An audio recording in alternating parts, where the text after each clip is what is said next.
Hi, I'm Kevin Hill, and welcome back to another episode of our large landscape painting. Now this is actually probably going to be the last episode on this painting because we're almost done. We need to add a little bit of extra light and a lot of detail, so that's what we're going to do today. And of course, if you've enjoyed this entire series, be sure to leave a like and subscribe if you haven't already. Alright, let's get started.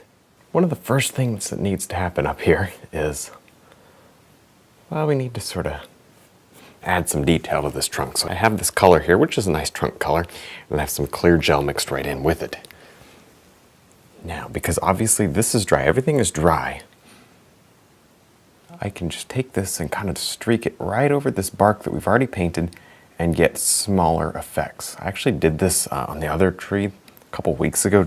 I was just messing around and did it and kind of didn't really think about it. And then I, started looking at it. I liked the way it looked, so I'm going to do it to this tree as well. I'm going to actually do this with multiple colors too. It's just streaking it down. There, pretty simple. This isn't going to take too long. Next, I'll take just a little bit of a soft rust color, which is mostly red and brown, and I want to throw that almost like a surprise color behind one of these trees. I think that'll really look good, actually. There, now see, I don't really care too much about this area as far as getting it perfect. I just want to throw the color in. I can mess around with it if I need to later. Especially in a painting this big, let's just throw some color in. And then let's figure out which parts need to be adjusted and made, kind of look more like a bush, and which parts are okay by themselves. There. Some darks and some lights. Remember, we're painting on a dry canvas, so this is very difficult to do. No, it's not difficult. You gotta think about it. It's not gonna happen automatically for you, so you gotta think about these different variation of colors that you want in here, otherwise you won't have any variation at all. There. Now we'll load up my brush with a very, very vibrant green. And actually, before I get to the liner brush work, which is what I was about to do, I just looked over at this tree and said, it needs that extra light. So we're gonna go ahead and do that now. I'm going to at least try to build this area up a little bit brighter back here so that we get some more interest in this area. It goes a little flat back here. This will help. This will help to kind of pop it out. There. I'm using the detail round. You could use a filbert just as well probably for this. I just want that clean light out on there. So whatever brush you use, just make sure we get some clean light. Very, very bright, vibrant. No darks in this at all. Just little white, green, yellow, and call it good. You don't want to darken this. And this is kind of interesting because it's dry down here. We won't have any mixing issues, but if you get something that's too thick or blobby, you're gonna have to go in and touch it up. And I want to bring these in. I noticed another thing I wasn't doing was bringing these limbs in. So I do need to take just a couple and bring them inward toward the tree. Not just because see, some stick out forward toward you, and those catch light as well. You can't just go with light on the left unless it's a very strong, almost backlit, which we kind of have, sort of, but at least for right here, I'm gonna stick to this way. A couple of the trees over there have less light, and we can get away with less branches, sticking forward, getting caught by the light. There, okay, now that I have that done, I'm gonna throw a little blue into the mix. A little blue, little green. There. And let's work on just a couple of brighter midtones. Now I'll quickly load just a little bit of thin green on our little liner brush. And I'm going to just stand right here, or sit right here, and just paint in a lot of grass. Now, the couple things you'll notice that are different. Number one, obviously, as has been, since we started, our background is dry and the paint just simply acts differently. That's been my number one. It's not an issue, but the number one thing, about this whole painting is it's been different as we've been trying to paint it. There. So anyways, the point is, you're not going to have any mixing up here, which is going to cause a little bit of hard edges. So we may need to come along the bottom and soften some of this. I'm just going to paint in zillions of these little things.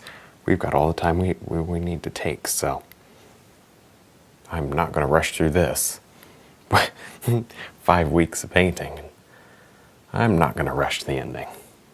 So I'm just going to sit here and I'm going to paint in these little blades of grass very carefully. Make sure I got them where I want them. Make sure that the lighting is good on them too.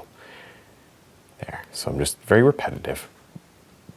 Every once in a while, though, I may choose to add in a little plant just by touching and giving myself some leaves and things down here. There. Now, of course, this liner brush is so good at making long lines, so you can actually come way down here, and I mean pull up tremendously long ones. That is totally something that you should be doing as well. If they look a little scratchy, maybe it doesn't matter. Maybe it doesn't matter because, I'll throw some blue into that. There, because it helps to break them up so they don't seem so solid. Wow, that's so pretty. All right, I'm just going to do this over and over and over and over again, and then I'll come back. Now I wanted to go ahead and take just a quick break from the grasses. I'll get back and paint some more in later. But I wanted to just drop in some limbs as well, because I was looking up at this tree and I wanted to see what it looks like finished up. It looks like it was really close, just needs some limbs. So the limbs are really easy. These you can just drop on with no problem. And here's the bonus. If you get one you don't like, you can just wipe it off. There. As long as it's, not going over a wet area. And there are no wet areas up at the top of this tree. The trunk is wet, but that's not where we're painting, so it's all good. And I'm really just going to go very slowly, shape these limbs the way that I want them to be. They don't have to be perfect, but there, I want them to at least have a decent flow to them. And some of them are very, very rough. I'm going to go ahead and address those right now as well. What I'm going to do, I'm just going to take the rough ones and just try to taper them off a little better. I did these very quickly and very impressionistic on purpose, knowing that I was going to have an opportunity now to come back, sort of clean them up, which is cool, good stuff.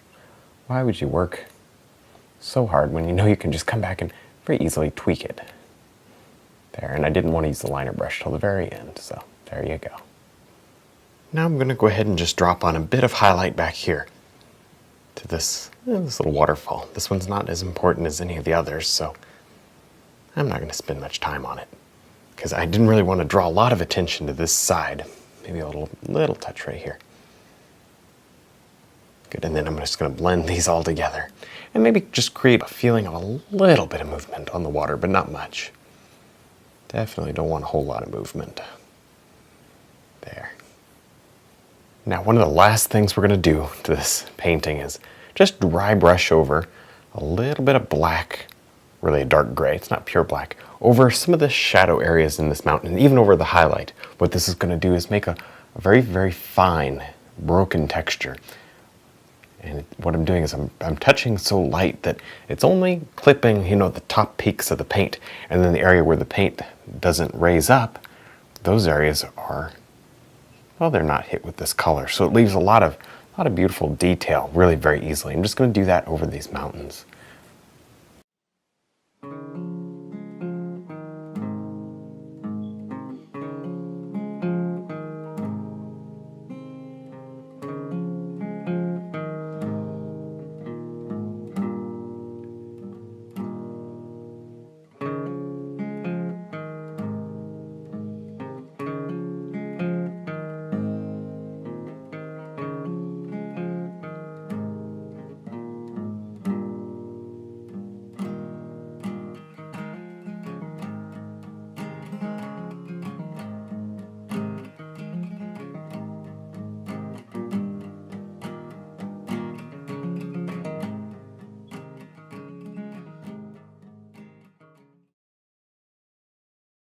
All right, well, I think we finally have a completed painting here. It's really been a lot of fun working on it each week, and I want to thank you for your support. You seem to really enjoy it, so that's what makes it even more fun for me. Now, we do have a couple more of these canvases, so you never know. Maybe down the road we'll do another big one. Of course, don't forget to check out our website, DVDs, and brush line. Also, be sure to leave a like and subscribe if you haven't already. Thanks for watching.